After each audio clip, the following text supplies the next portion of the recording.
I'm Sandeep Ghosh, and this is the GhoseSpot, my daily bite on national politics and current affairs.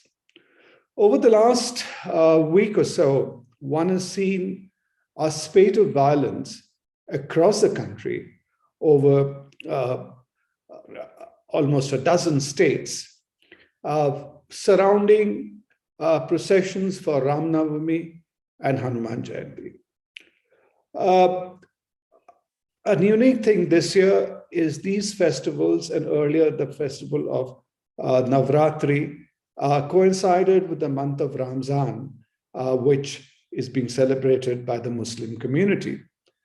But that apart, such incidents of violence have not been known to happen in the past on such an extensive basis. Some would even argue that they haven't heard of Ram Navami and Hanuman Jayanti processions happening on such a large scale. Be that as it may, every community has a right to celebrate their festivals in a socially acceptable manner. But if that is seen to be a provocation for violence by some other sections of society, it is a matter of concern. Equally, there are some protests happening in parts of the country regarding issues like the azan calls which are made through loudspeakers from masjid in various cities. People have been complaining that these sounds are becoming louder and louder, disturbing peace of other local citizens. And whereas in case there are other festivals where there's a use of loudspeaker, the authorities come down on them heavily, asking them to seek permission, or they are stopped. This may not be entirely true, because many people say that during these jagrans which happen, or pujas period in other cities, Durga Puja and other things, there is a lot of use of loudspeaker, which also disturbs the neighborhood. But it never really leads to religious clashes. So what's really happening now? Some would say that some of these processions were designed to deliberately provoke the minority communities. They were display of swords, arms, etc. And the route of the processions was deliberately chosen to go via masjids or other places of worship, and that led to this kind of friction or clashes. Now, there are two aspects to this. One, as I said before, every community has a right to celebrate their own festivals in a manner which is acceptable to the society at large. The fact that they never used to do this in the past does not make such a thing illegal or unacceptable. Equally, if some practices have been going on for a long time, such as when we mentioned about the use of loudspeaker for azans, that by itself doesn't legitimize it. If they are becoming today, whether it's louder or they're becoming a source of disturbance, there is justification to revisit these issues. But if there is, suddenly these flashpoints across the country, it raises many questions. Whether these things have been pre-planned, whether there is a pattern to these, and who is really behind these patterns. Some say that there is one community has tried to provoke the other. But a counter to that is, if it was simply a matter of unexpected provocation or unanticipated provocation, why was the retaliation so strong? In some cases, even to the extent of using arms or throwing pelting stones or bottles, and at times even leading to arson and in some areas.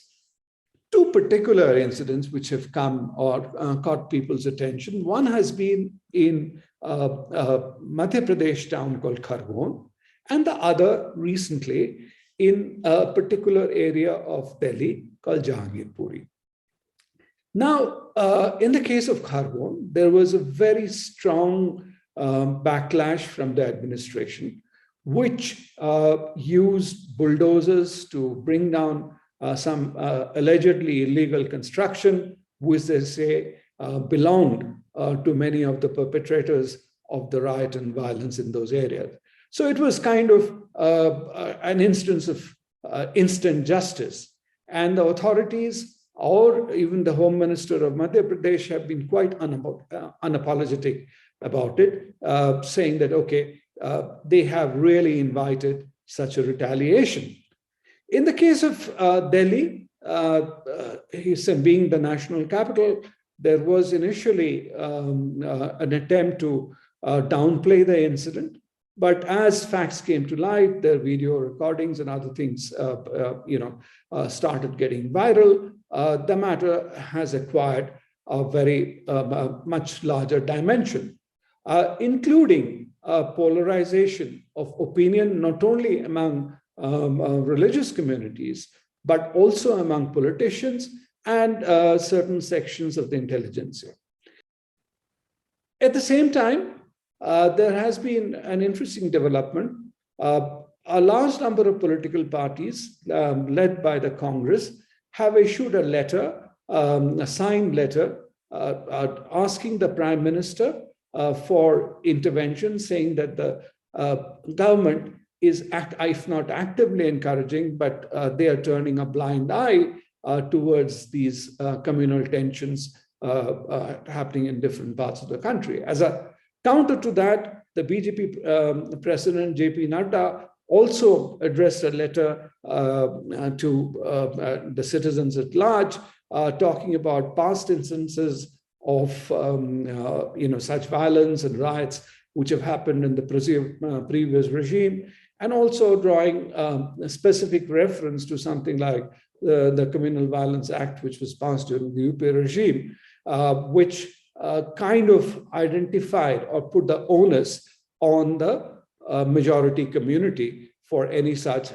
incidents of violence or rioting which happens. The problem really is the lack of bipartisanship. Any kind of violence should invite uniform recrimination without having to either justify or take sides, or for that matter, indulge in the rhetoric of victimhood.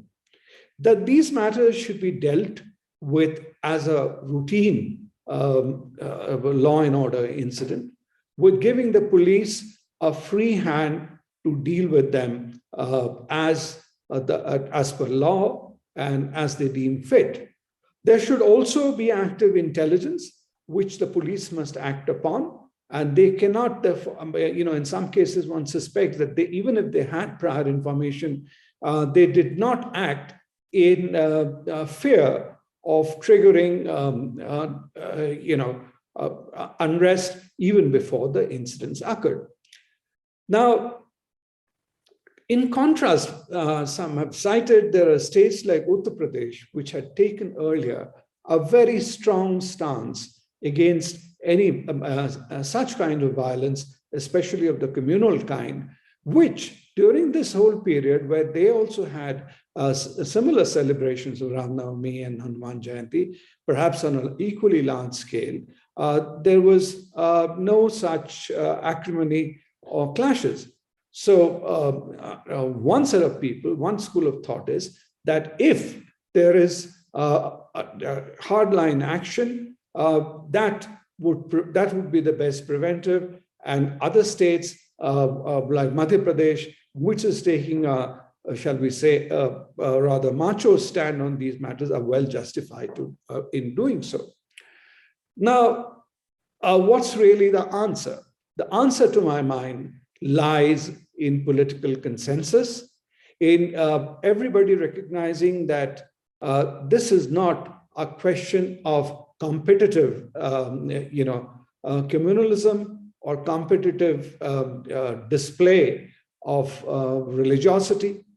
It's a matter pertaining to the citizens of the country, and therefore it has to be taken in a spirit of tolerance and accommodation by all communities, as indeed ought to happen in a secular country which has had a long history of tolerance and religious harmony.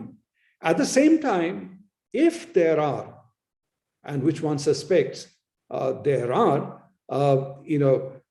untoward element, or there are mischievous elements of people deliberately trying to create communal tension, communal problems, and in the process, not only disturb the harmony across states in different parts, polarize the population, but more importantly, indulge in other antisocial activities, there again has to be consensus between political parties and all other stakeholders to allow the law to take its own course, empower the law enforcing authorities to do what is necessary for preventing such not only incidents but spread and of such communal tension or communal forces in different parts, and which not only earn the country a bad name, it is creating unnecessary tension which spills over into the daily lives of people. Thank you very much. I shall be back soon with another edition of the GhoseSpot. If you like it, please press the like button, subscribe, and share it. Share the link among all your friends and people who may be interested in such a dialogue in a balanced, in a non-partisan manner. Thank you. See you soon.